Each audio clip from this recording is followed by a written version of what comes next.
Najduži seks sam imao neko veče, trajao je sat vremena i 5 minuta, hvali se Mujo. A kad to, pita Haso.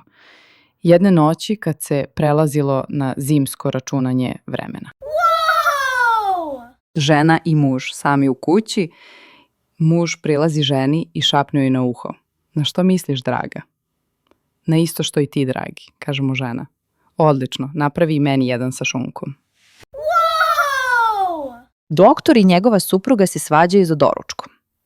Ti uopće nisi dobra u krevetu, reče on, zalubi vratima i odjuri na posao. Oko 2 sata popodne odlučio on ipak nazvati ženu i pomiriti se. Ne, prošlo je dosta vremena dok žena nije dignula slušalicu. Zašto ti je toliko dugo trebalo da se javiš, upitao on nju. Bila sam u krevetu. Što si radila u krevetu u 2 sata popodne? Tražila drugo mišljenje. Došla Fata kod doktora i govori mu da je nijedan muškarac ne može zadovoljiti. Pa probajte sa 2, možda uspije. Ma jok, doktore, probala sam ja i sa 2 i 3, pa ništa. Pa onda probajte sa 10 njih. Ma doktore, probala sam, pa eto ništa. Pa moje Fato, vi ste medicinski fenomen. Doktore, fenomen, a ne kurva, kako selo kaže. Tipični mačo, muškarac, oženi tipičnu ljepoticu i nakon venčanja objašnjava joj pravila. Dolazit ću kada god hoću, i ako hoću, i u koje vrijeme hoću, i ne očekujem da se buniš. Očekujem odličnu večeru na stolu, osim ako ti javim da ne dolazim na večeru. Odlazit ću u lov, u ribolov i na kartanje kada hoću sa svojim prijateljima i da me nisi maltretirala zbog toga. To su moja pravila i želim da ih se pridržavaš. Imaš li komentar?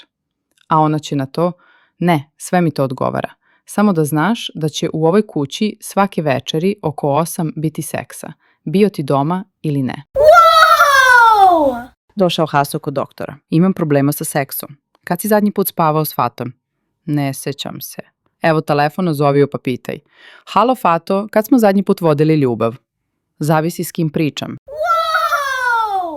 Na satu hrvatskog jezika učitelj prozove Ivicu i upita ga. Ivice, kaži mi koliko ima padeža?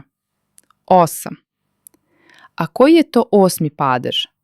Seksativ. Molim te, kaži nam kako on glasi. Koga? Gdje? Kaže djevojka dečku. Puno sam slušala o tome kakav si u krevetu. Ma daj, nije to ništa posebno. Da, tako sam i čula. Kaže Mujo Fati, čujem da je naš novi susjed prava seks mašina. Priča se da samo još jednu ženu u zgradi nije kresnuo. A Fata će na to je sigurno ona glupača na 2. katu. Mujo i Fata vode ljubav, a Mujo će, daj Fato, sad malo gore, ajde sam malo dole, sad se pomakni desno, a sad malo levo. Na to će Fata ljutito, pa dobro Mujo, ševiš li ti mene ili me parkiraš?